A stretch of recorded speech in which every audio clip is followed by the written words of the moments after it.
right, let's get to the latest as far as the political developments in the state of Karnataka are concerned. Lingayat seers have united to back Yediyurappa. Amid this meeting, Chief Minister had said that there is no need of such a meeting. Yediyurappa has once again reiterated that he will decide on resigning once the message from the leadership, the party high command, comes. He's also said that I have faith in PM Modi, Amit Shah and party president JP Nadda, and this even as the Lingayat seers have united to hold a mega convention in Bengaluru in support of Yediyurappa.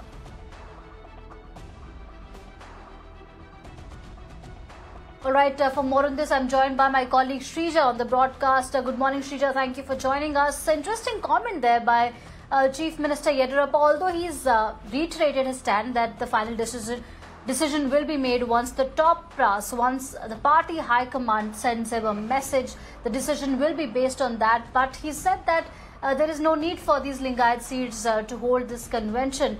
For the benefit of our viewers, what more can you tell us about the convention that's being held today and other political developments as far as Yediyurappa's future is concerned?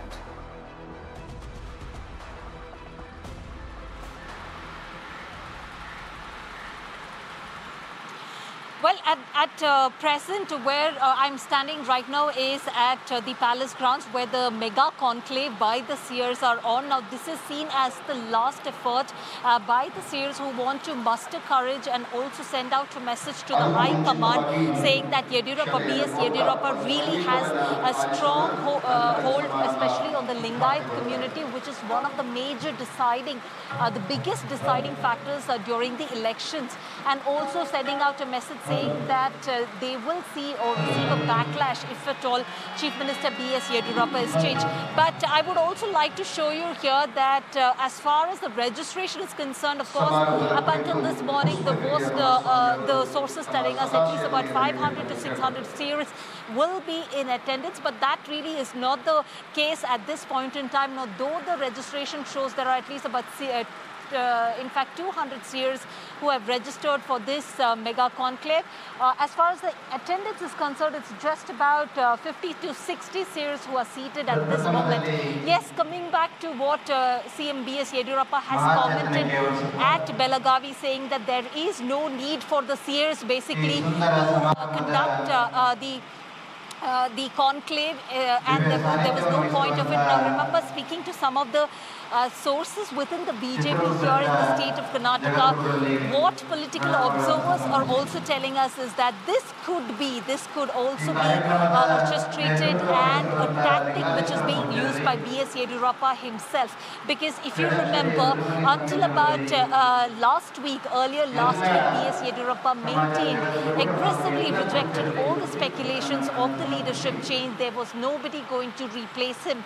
But a few days later, this was on Wednesday when he visited the Delhi BJP High Command, and also he met with Prime Minister Narendra Modi. Once he got back here in Karnataka, he did react to media. He gave a statement saying that the change that we could see, the tone from no leadership change to also going on to state that after 26th, he will continue to work for the development of the party, which is dropping a big hint that he will be asked to leave or in fact be removed from the post of the CM, and there will be somebody else who will be replacing him. So that was the hint that he had actually for the first time he had dropped. But also remember, Yediyurappa, as we spoke to analysts and observers, what they tell us is that he's not really an easy man. He's not going to really have a smooth exit. The reason being, also, over the last few days, if you remember, several seers from across the state of Karnataka, especially, they have been making a beeline before Chief Minister B.S. Yediyurappa's residence,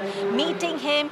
There is a lot of flurry of activities that's been happening. That apart, we also saw supporters sit for a protest demanding the central leadership not to basically go ahead with the leadership change. So this could all be a tactics deployed, especially by B.S. Yediyurappa, is what the some of the sources within the party says, while also it is important to note that up until now the central leadership has continued to maintain there won't be a leadership change, but now we understand and also hear from the Chief Minister that he will receive the information by this evening as to whether or not he should step down. Because remember, tomorrow Karnataka, that is Chief Minister B.S. Yediyurappa, will be completing 2 years in his office.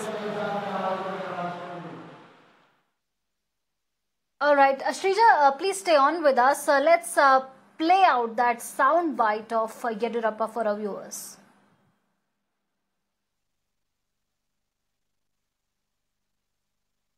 ಅದೇನು ಯಾವುದೇ ಸ್ವಾಮಿಗಳ ಈ ಥರ ಸಭೆ ಮಾಡುವಂಥ ಅಗತ್ಯ ಇಲ್ಲ. ಪ್ರಧಾನಿ ನರೇಂದ್ರ ಮೋದಿ ಅವ್ರ ಬಗ್ಗೆ, ಅಮಿತ್ ಶಾ ಬಗ್ಗೆ ಮತ್ತು ನಡ್ಡಾ ನಮ್ಮ ರಾಷ್ಟ್ರೀಯ ಅಧ್ಯಕ್ಷರ ಬಗ್ಗೆ ನಮ್ಮ ವಿಶ್ವಾಸ ಇದೆ. ಹೇಳ್ರಿ ಸ್ವಲ್ಪ.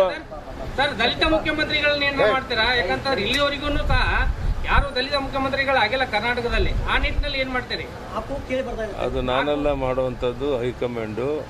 ಮೊದಲು ಏನು ತೀರ್ಮಾನ ತಗೊಂತಾರೆ ಇವತ್ತೊಂದು ಕಾದು ನೋಡಿಬಿಟ್ಟು ಆಮೇಲೆ ನಿಮಗೆ ತಿಳಿಸ್ತೀನಿ. Right.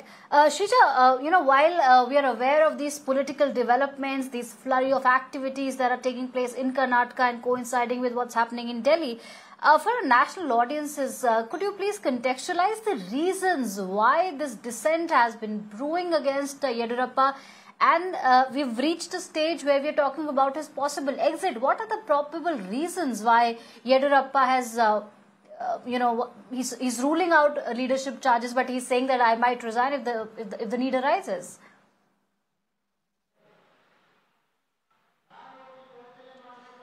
Various reasons to be considered as far as why could the central leadership be cold shouldering B.S. Yediyurappa. Now remember, B.S. Yediyurappa is a Lingayat strongman. He is one of the major tall leaders, in fact, to also set up the party, the BJP party, from the scratch and to bring to what it is today.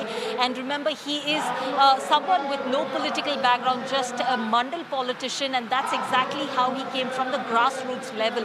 But what's important to understand is how exactly did he really build this party here in the state of Karnataka is basically networking in terms of understanding and working for the community where exactly he comes from, which means he is a Lingayat person himself. Also understanding the fact that the Lingayat popularity, which is at least about 17% of the population Karnataka comprises of, and he ensured that he could capitalize on that, and that's exactly how he built on the party. But remember, when he came to power as the 4th time for the Chief Minister of the state here in the state of Karnataka in 2019, it was then we understand he had crossed the unofficial age which was set by the BJP government, and which is he is right now 78 and he was already 75 when he took over as the Chief Minister of the state. But of course, what political observers say that the BJP High Command, the central leadership were ready to bend the age rules for B.S. Yediyurappa. It was also very crucial for them to bring B.S. Yediyurappa, to utilize him, to ensure they are able to garner that vote, because he is a mass leader. So they see him as a mass leader, and there's not really any other person who can actually get that kind of garner that much of votes as B.S. Yediyurappa did. So that is one of the reasons why exactly they continued to allow B.S. Yediyurappa to continue as Chief Minister of the state. But now we understand the state is just about 1 year, 9 months away from the assembly elections, which is in 2023. So it has come very important for the central leadership to also replace a young blood, to build a name and also a brand for the party, to bring a face.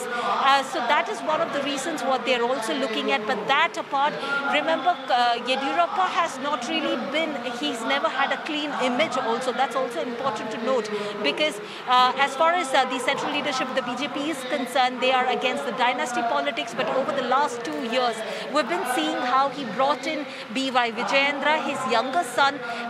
This is even after he was not given a ticket during the assembly elections in 2018. However, he was at least made the state vice president here in BJP. But that that was not hit.